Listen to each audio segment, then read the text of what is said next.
Canada is subsidized to the tune of about $200 billion a year, plus other things.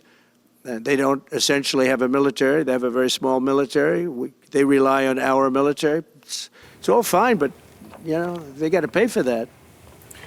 Donald Trump ramps up his verbal attacks on Canada. The incoming U.S. president says he plans to use economic force to essentially erase the border between the two countries. Justin Trudeau has responded, saying there isn't a snowball's chance in hell that will happen. Let's talk more about this with the CBC's chief political correspondent, Rosemary Barton. She joins me live in Ottawa. And, just on that last point, Rosie, I think we should just kind of point out, I didn't point it out, Pierre Poilievre pointed it out, saying that for Trump to say that Canada doesn't have a military, Canada does have a military, but it is smaller than the United States. Of course. But, and I'm just going to read a little bit of it, because he says, Canada will never be the 51st state, period. We are a great and independent country. We are the best friend to the U.S.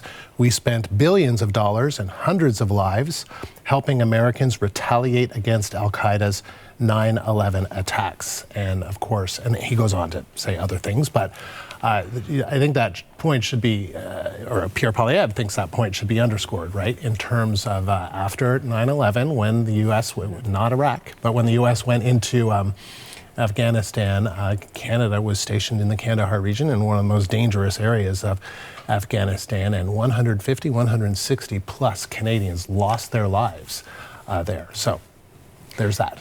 Yeah, and I think it's also worth noting that this government, for all the criticism that Pierre Poilievre has for it, has increased military spending over the past year and had a plan to continue increasing it for the next 10 years, not to get it to 2% of GDP, as is stated or desired by NATO, but to increase it substantially. Pierre Poilievre also saying that he would increase military spending. I will say that criticism that Donald Trump made there is one that you hear from a lot of Americans, Democrats and Republicans, that they believe that Canada's military spending should be higher, and that there is sort of Canada takes for granted in some ways its own security because of the United States. That is a fair criticism, and one I think that politicians in this country have had to contend with for some time.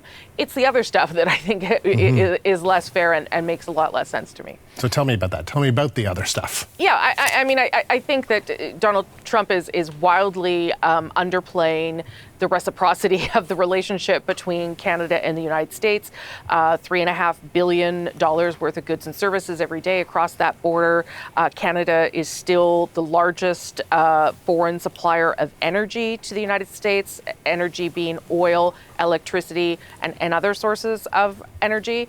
And then there's all the sort of goods and services and people connections across the states in Canada, and the longest undefended border in the world. So the idea that Canada is only taking from the United States is fundamentally wrong. And so for the president-elect to be using that rhetoric, I think is obviously it's not right, but it's also feeding into, and I think this is important, an attempt by Donald Trump to really put the screws to this country and a few other places at a time when we are in some political turmoil. I think it's fair to say he knows full well what happened yesterday, that the Prime Minister is set to resign, that we are set to be plunged into a Liberal leadership race and probably an election fairly soon. And there's a lot of advantage here for him. I think the issue for this country is, and it is a pressing and critical issue, is how can the government that is still in place respond to Donald Trump adequately when he takes office in the next couple of weeks?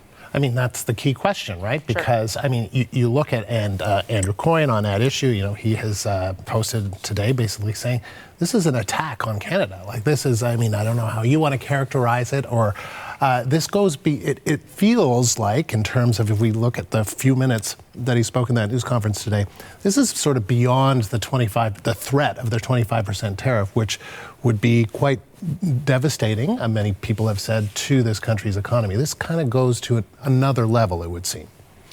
Yeah, I mean, I think it is in the same conversation, right? If you're trying to suggest that you're going to take over another nation economically, it is perhaps an attempt to try and stranglehold the Canadian economy, and tariffs, 25% tariffs, would most certainly do that. I think one of the problems with that idea, even though we know that Donald Trump believes strongly in tariffs, is that there is no then thought about what would be the response and consequence for American consumers. And there would be one. There would be a direct hit to many American businesses and companies as they started to have to procure parts and things inside their own country that at that point wouldn't exist. So it is a very simplistic view of a very fundamental, complicated trading relationship that has been very successful between Canada and the United States for an awfully long time now. And so that's why I think we are right to talk about it, and we are right to raise some of the factual information that Donald Trump is leaving out in terms of his argument.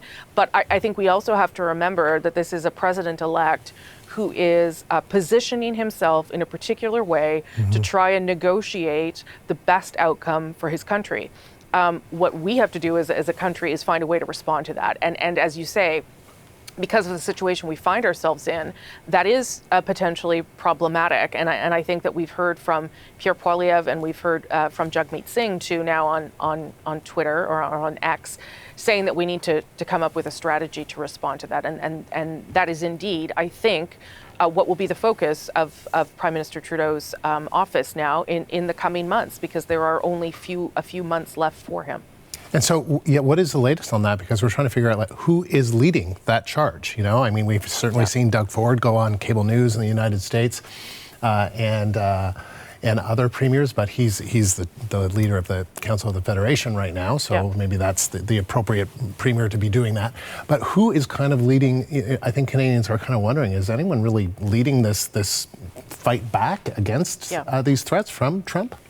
Yeah, I think that's a fair thing to ask, for sure. There are premiers doing various things. Danielle Smith is another one who's been sort of leading the charge and speaking out very vocally. The Prime Minister had been, of course, until this announcement yesterday, the face of the Team Canada approach, going down to Florida and meeting directly with Donald Trump. He has obviously been preoccupied with a decision around his own future. Now that decision is made, I think there is some space here for Justin Trudeau to take that on in a serious way. As you said off the top there, he is going to the funeral of Jimmy Carter. Donald Trump will also be at that funeral. Perhaps there will be a moment there to have a conversation on the sidelines about the kind of language that Donald Trump is using right now and how that is not acceptable for this country. But the reality is that the team that Justin Trudeau had built inside his cabinet to take this on is also in a bit of flux, right? We don't know that the lead people on that team, Dominic LeBlanc, Melanie Joly, François-Philippe Champagne, and others, will stay within those jobs if they join a leadership race. They could, but we don't know that for sure. And so there's a lot of things, I think, up in the air that lead rightly, I think, to questions about Canada's vulnerability in this moment. And I think that can be very frustrating for people, and certainly the opposition parties are trying to take advantage of that right now too. Because it could be, frustrating for people, but it could be damaging. I mean, it could plunge this country into a recession. We don't know exactly what could happen, but right? I mean, these are the concerns. It's very serious. Yeah, they're very real concerns. But I think that we have to remember that in spite of the heightened language today, that there were preparations happening already for this 25% tariff thing. There have been preparations, whether it be reach outs to businesses, governors, state representatives, and there are also preparations about retaliatory tariffs if needed. It took a year for this government to get rid of steel and aluminum tariffs when Donald Trump put them in place, but they got rid of them, and they had to use a pretty heavy hand to do it here. The problem here is that this government is running out of runway to do that, but there are things that can happen, and certainly there is still a government in place that can make them happen. Rosie, thank you. The CBC's chief political correspondent, Rosemary Barton.